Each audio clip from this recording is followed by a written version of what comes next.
Make us worthy, Lord, to serve our fellow men throughout the world who live and die in poverty and hunger. Give them through our hands this day their daily bread, and by our understanding love, give peace and joy.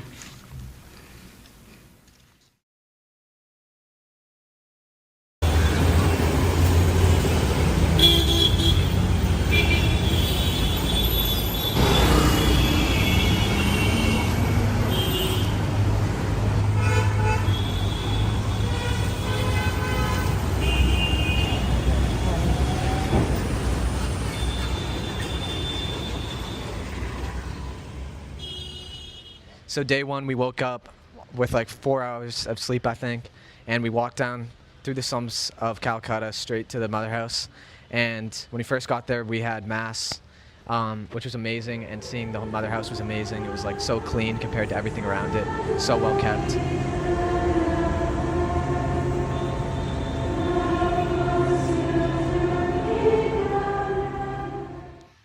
Seeing the sisters for the first time was very surreal to me. I had never been around the Missionaries of Charity, so I was honestly kind of starstruck when I saw them because I've read so much about Mother Teresa and I've heard so much about what she's done and her humility, and seeing that these sisters are actually truly living that out, and each and every day they're living in these poor conditions, and yet the sisters are so grateful and they will smile constantly. At everyone, not just you, but like also people that they see every day on the streets. And it's very beautiful.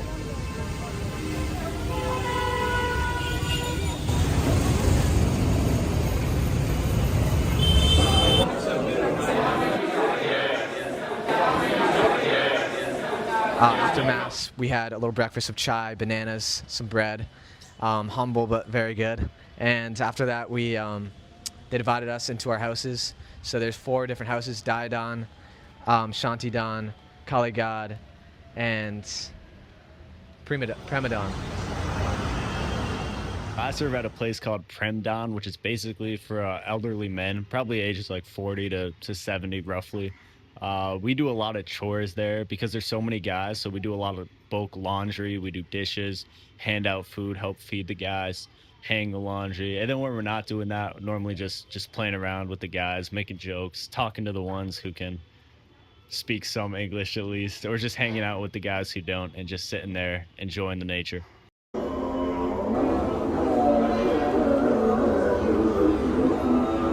worked at the Home of the Dying and Destitute, which was Mother Teresa's first home, her first love.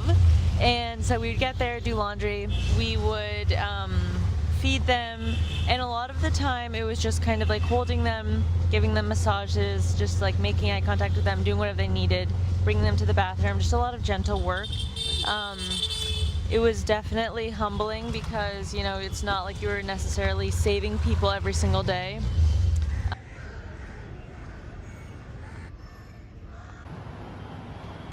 So I work at Daidan, which it's the orphanage for the disabled boys. I work with the younger kids, so their age is about 2 to 13. And so there's a blind boy named Rishi who he tries to hurt himself a lot of the time. So we stay with him, we play with him, and we always tip his chair back. He gets super happy, he laughs a lot. And I work with about 7 other people.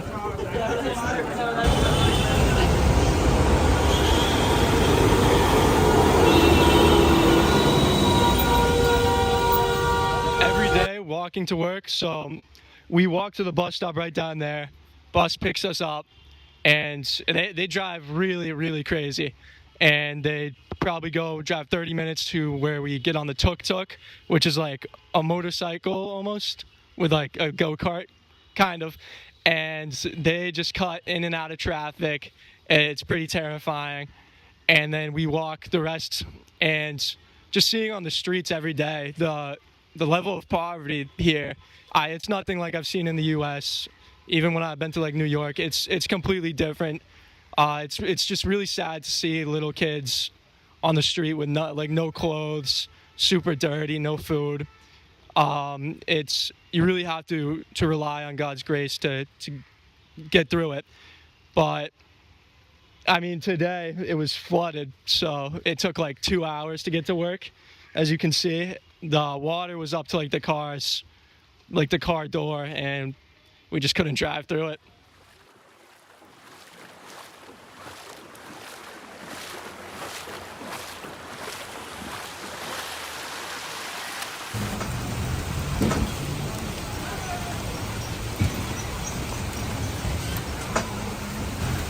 Coming to Kolkata drove me closer to Christ, I think, in that when you get here, you're so overstimulated, there's so much going on, and just constant things you're assessing, and you're exhausted both physically and emotionally and mentally and spiritually. I mean, you feel like there's so much you can't do when you're here just because of everything that's going on. And I think what happens is eventually you start to rely on your prayer life, you rely on God. You eventually go in there, and in the morning and at prayer times and at church, you're just like, come into me, and I like release all control.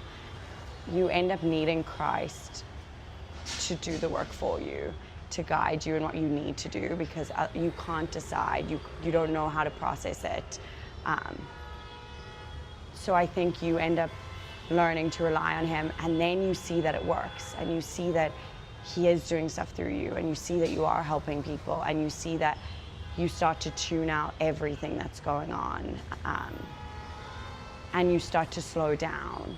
And when you realize that you're slowing down in a place like this that is just absolutely chaos, I think you realize the beauty of Christ and what the sisters have here.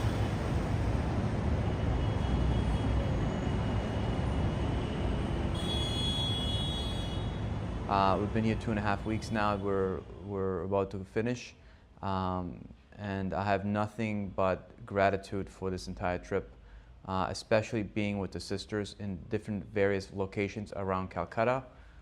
They asked me to give a number of talks and number of mini retreats for the sisters. Everywhere I went, it was kind of like almost like talking to angels here on earth that are just hungry for more substance and more truth. And they say the sisters, once they find a priest, they want to squeeze everything out of him that they possibly can to grow in wisdom and holiness. And I've definitely felt that way too here. It's just so humble. The main reason we came to India was because I experienced a strong draw to celebrate my 10-year anniversary as a priest by giving thanks to God by coming to India to be with the missionaries of Charity Sisters. It was a very strong draw while I was in chapel back in March or February, and things just aligned themselves properly for us to come here. The culture is very unique here. There's really not a lot of words you can use to describe what we've experienced, but overall the number one fruit for this entire trip for me has been gratitude. Gratitude to God for who He is, gratitude for the gift of priesthood. The gratitude has just simply increased in my heart and in my soul, especially being surrounded by such souls as these sisters who are so devoutly focused on the Blessed Sacrament, who are so intensely united to the Immaculate Heart of Mary. I don't think I've ever seen anything like it, with so many souls in the same place. I've seen it individually to some souls here and there, but so many souls together in one place like that, to worship God, to serve the poorest of the poor in the messiest places, and to do it joyfully with a smile on your face that comes directly from heaven, is probably one of the closest places to heaven here on earth. So I give thanks to God, to these sisters, for all the people who came with us here from the young adults group from St. Thomas, and all those who helped us organize and all those who donated. I'm just immensely grateful, and may God continue to bless us all. We thank you, we thank you.